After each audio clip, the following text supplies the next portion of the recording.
Ya, oke. Kali ini saya mewakilkan dari kelompok saya untuk mempresentasikan aplikasi sistem pakar diagnosa penyakit kolitis atau radang usus besar.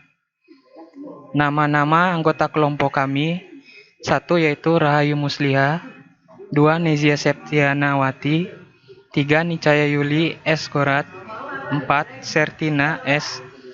Dan yang terakhir saya sendiri, Gali Sabto Aji. Sistem pakar diagnosa kolitis atau radang usus besar, yaitu adalah kondisi yang menyebabkan usus mengalami inflamasi atau peradangan, atau radang usus, penyakit jangka panjang yang biasanya muncul dan menghilang selama beberapa waktu.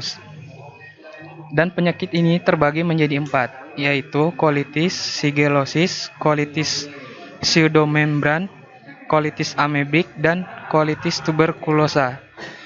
Keempat kondisi ini diakibatkan oleh peradangan kronis pada bagian gastrointestinal atau sistem pencernaan.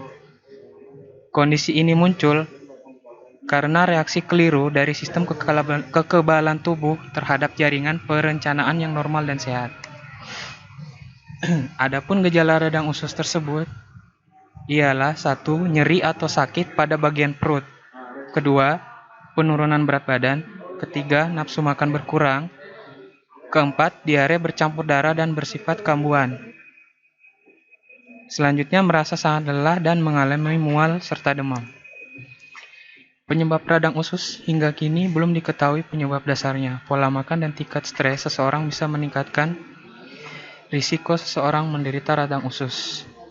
Tapi keduanya bukanlah menjadi penyebab utama. Yang diketahui adalah malfungsi sistem kekebalan tubuh yang menyebabkan peradangan dan dapat merusak sistem imun tubuh. Adapun diagnosa radang usus itu terdapat beberapa tiga bagian, yaitu dalam melakukan tes darah untuk mengetahui apakah tubuh mengalami anemia atau infeksi bakteri maupun virus. Tinja pun juga diteliti untuk memeriksa apakah ada darah. Kedua, prosedur endoskopi. Dengan pemeriksaan ini, dokter dapat melihat bagian dalam sistem pencernaan dan mengambil sampel jaringan untuk diperiksa di laboratorium.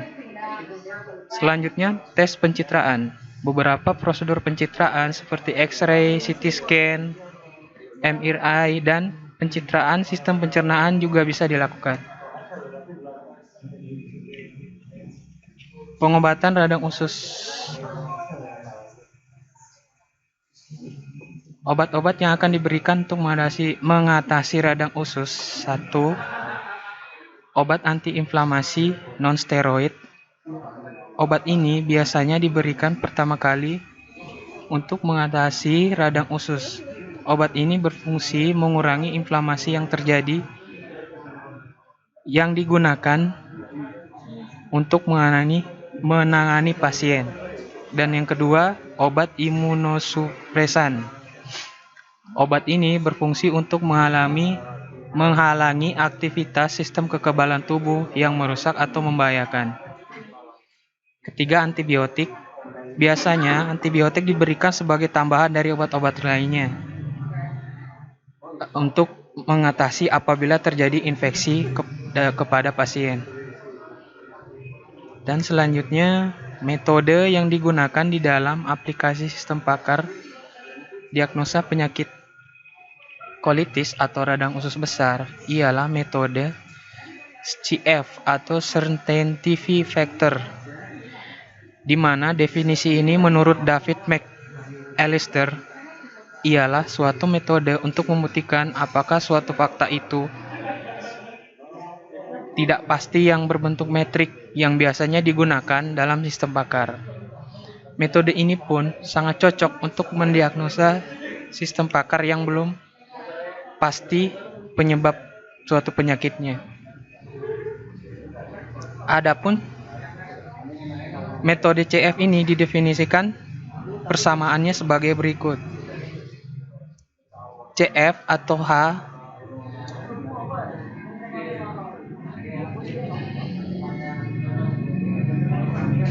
sistem pakar diagnosa penyakit kolitis ini digunakan untuk Mendiagnosa apakah pasien menderita penyakit colitis adenosa atau radang usus dengan menginputkan gejala-gejala yang diderita oleh pengguna. Pengguna harus melakukan login ke dalam sistem yang nantinya akan disimpan ke database. Setelah login, pengguna dapat langsung mendiagnosa gejala-gejala yang dirasakan dengan pertanyaan-pertanyaan yang diberikan oleh aplikasi sistem pakar. Setelah selesai, pengguna akan diberitahukan hasil diagnosa gejala beserta nilai dari CF-nya. Oke, sekian dan terima kasih.